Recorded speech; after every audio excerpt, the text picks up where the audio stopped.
బతికేటటువంటి మీరు మతోన్మాదులు అవుతారని చెప్తా అడుగుతా ఉన్నాను. మిత్రులారా, ఈరోజు నల్గొండ జిల్లాలో ముఖ్యమంత్రి రేవంత్ రెడ్డి గారు సభ పెట్టారు. మరి సభ పెడితే మీరు పెట్టుకోండి, మనం కూడా ఇక్కడ పెట్టుకున్నాం. కానీ సభ పెడితే భారతీయ జనతా పార్టీ కార్యకర్తల్ని హౌస్ అరెస్ట్ చేయడం జరిగింది. ఇది ఎక్కడ ప్రభుత్వం అడుగుతూ ఉన్నాడు?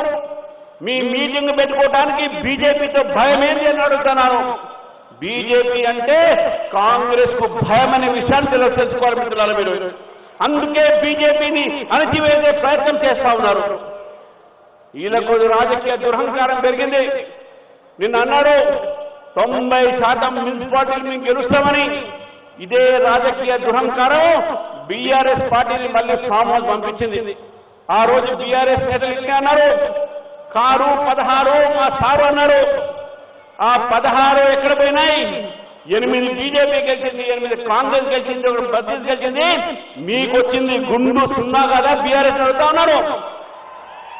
2 ఎమ్మెల్సీలు టీచర్స్ ఎమ్మెల్సీ, గ్రాడ్యుయేట్ ఎమ్మెల్సీ తెలంగాణలో జరిగితే బీజేపీ గెలిచింది. బీఆర్ఎస్ కు క్యాండిడేట్ లేరు. కాంగ్రెస్ పార్టీ చిత్తుగా ఓడించింది మన క్యాండిడేట్ అనే విషయాన్ని కూడా మనం గుర్తుపెట్టుకోవాలి మిత్రులారా. ఈ రోజు మనం చూస్తా ఉన్నాం, మనం జరిగినటువంటి ఒక ఏవైతే గ్రామ పంచాయతీ ఎన్నికల్లో భారతీయ జనతా పార్టీతో మేము పోటీ చేసింది 5,000 అయితే మనం 1000 దాకా సర్పంచులు గెలిచిన విషయాన్ని కూడా గుర్తుపెట్టుకోవాలి. 10,000 మంది వార్డు మెంబర్లు గెలిచినాము, 1,200 ఉప సర్పంచులు గెలిచినాము. భారతీయ జనతా పార్టీ పెరుగుతుందానికి ఇక వేరే నిదర్శన అవసరం లేదు. ఈరోజు బీఆర్ఎస్ పార్టీ బీజేపీతో భయపడతా ఉంది, కాంగ్రెస్ పార్టీ బీజేపీతో భయపడతా ఉంది. నాకు పూర్తి నమ్మకం ఉన్నది, ఈ రోజు భారతీయ జనతా పార్టీ తెలంగాణలో మున్సిపాలిటీస్ లో భారతీయ జనతా పార్టీ యొక్క ఫలితాలు మంచిగా వస్తాయి. అనేకమైన సీట్లు మనం గెలుస్తాము. కాంగ్రెస్ బీఆర్ఎస్ 2 పార్టీలు కూడా తెలంగాణ ప్రజలు బుద్ధి చెప్తారనే విషయాన్ని గుర్తుపెట్టుకోవాలి. చివరికి ఒక మాట చెప్తా ఉన్నాను, మన వికసిత భారత్ బడ్జెట్ మనం తీసుకొచ్చినాం.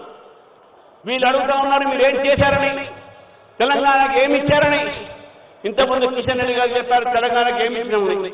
నేను రేవంత్ రెడ్డి గారిని అడుగుతా ఉన్నాను, మన రాష్ట్ర బడ్జెట్ లో మీరు మహబూబ్నగర్కి ఏమి ఇచ్చారు? మన రాష్ట్ర బడ్జెట్ లో మీరు నల్గొండకి ఏమి ఇచ్చారు? బడ్జెట్ లో ఒక జిల్లాలకు రాష్ట్రాలకు ఉండవు. ఈ రోజు 10 లక్షల కోట్లు ఎంఎస్ఎంఈ మీద పెడితే దాంట్లో తెలంగాణ ఉన్నది. ఈ రోజు తెలంగాణకు 5,000 కోట్ల రూపాయలు రైల్వే బడ్జెట్ కేటాయించడం జరిగింది. మరి మీరు ఆర్టీసీ ఎన్ని కేటాయించారో కూడా అడుగుతా ఉన్నాను. ఈరోజు ప్రగతి ఒక రాష్ట్రంలో మానభంగాలు జరుగుతూ ఉన్నాయి, దొంగతనాలు జరుగుతూ ఉన్నాయి, లా అండ్ ఆర్డర్ లేదు, శాంతి భద్రత లేదు, చట్టాలు లేవు. మరి లా మినిస్టరే ముఖ్యమంత్రి, హోమ్ మినిస్టరే ముఖ్యమంత్రి, మున్సిపాలిటీ మినిస్టరే ముఖ్యమంత్రి. కానీ మూడింట్లో కూడా ఫెయిల్ అయినటువంటి ముఖ్యమంత్రి ఈ రోజు మున్సిపాలిటీలకు పోయి నాకు ఓటేయండి ఏ విధంగా అడుగుతారని చెప్తా ఉన్నాను. మిత్రులారా, రేపు బీజేపీని గెలిపిస్తే రాష్ట్ర పార్టీకి మొత్తం కూడా భారతీయ జనతా పార్టీ మా జాతీయ పార్టీని ఒప్పించి నరేంద్ర మోదీ గారిని ఒప్పించి ఈ రోజు మున్సిపాలిటీల అభివృద్ధికి మొత్తం భారతీయ జనతా పార్టీ బాధ్యత తీసుకుంటుందని చెప్తా ఉన్నాను. మిత్రులారా, భారతీయ జనతా పార్టీ గెలిస్తేనే మనకు అభివృద్ధి జరుగుతూ ఉంటుంది. కాంగ్రెస్ గెలిపించినా బీఆర్ఎస్ గెలిపించినా వాళ్ళు మన ట్యాక్సులు పెంచుతారు, మన దోచుకుంటారు, మన జేబుల్లో చేతులు పెట్టి మన డబ్బు తీసుకుంటారు. కానీ అభివృద్ధి మాత్రం జరగదు. కాబట్టి ఒక అవకాశం ఇవ్వండి.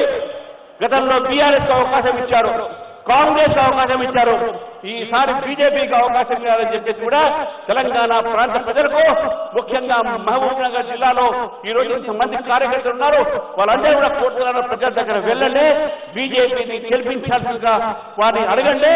మన పథకాలను నరేంద్ర మోదీ గారు చేసినటువంటి ఒక అభివృద్ధి కార్యక్రమాలు మనం చెప్పండి. చివరికి పెట్టారా, ఇంత పెద్ద సభ ఈరోజు అతి తక్కువ సమయంలో ఇంత పెద్ద ఎత్తున కార్యకర్తలు కేవలం మహబూబ్ నగర్ జిల్లా